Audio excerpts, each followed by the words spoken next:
Bienvenue sur ma nouvelle vidéo. Dans celle-ci, je vais vous montrer comment on fait du gel de graines de lin. Pour cela, vous aurez besoin d'un demi-litre d'eau et de 2 cuillères à soupe de graines de lin. Moi, j'ai utilisé des graines de lin brun. Vous pouvez utiliser une autre variété. Moi, les deux variétés que je connais, ce sont les graines de lin brun, comme celle-ci que j'ai achetée dans un Naturalia, ou les graines de lin blond. Alors, vous mettez tout ça au feu, vous laissez bouillir, un feu pas trop fort et non plus pas trop faible. Et au fur et à mesure, vous allez voir que tout cela va s'épaissir, ça va devenir visqueux, gluant.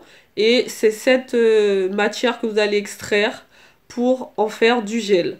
Personnellement, moi j'utilise le gel de lin pour faire du déodorant, pour faire des gommages, pour mes boucles, pour me coiffer, pour plein de choses. Donc n'hésitez pas, si ça vous intéresse en tout cas d'avoir les recettes, de me le dire et en commentaire.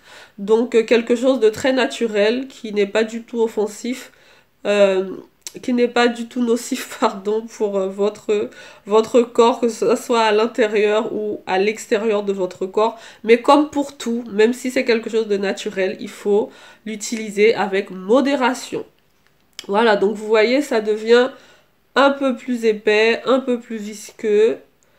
Et petite parenthèse, sachez que le gel de lin ne se conserve pas beaucoup. Donc mettez-le au frigo avec de l'huile, peu importe l'huile, et aussi de l'huile essentielle de lavande si vous aimez, ou peu importe l'huile essentielle, si vous voulez que ça soit un peu plus odorant, que ça sente, que ça ait une meilleure odeur. Donc voilà, c'est très épais, très visqueux, très gluant, très dégoûtant, très burk, mais c'est très bon, très utile. Donc voilà, moi j'ai utilisé un collant que j'ai découpé, de préférence un collant que vous n'utilisez plus, hein. Ce sera dommage de gâcher un collant. Et vous extrayez le gel de lin. Attendez que ça refroidisse un peu, sinon vous risquez de vous brûler. Alors c'est mieux d'utiliser un collant qu'une passoire, puisque avec la passoire vous allez perdre beaucoup de choses. Alors que là avec le collant, vous avez un maximum de choses, de gel que vous extrayez.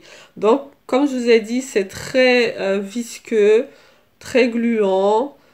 Voilà, mais c'est super pour faire des boucles, pour se coiffer, pour faire plein de choses. Alors j'espère que cette vidéo vous a plu, merci de l'avoir suivie, et je pense que si elle ne vous avait pas plu, vous ne seriez pas allé jusqu'au bout de la vidéo.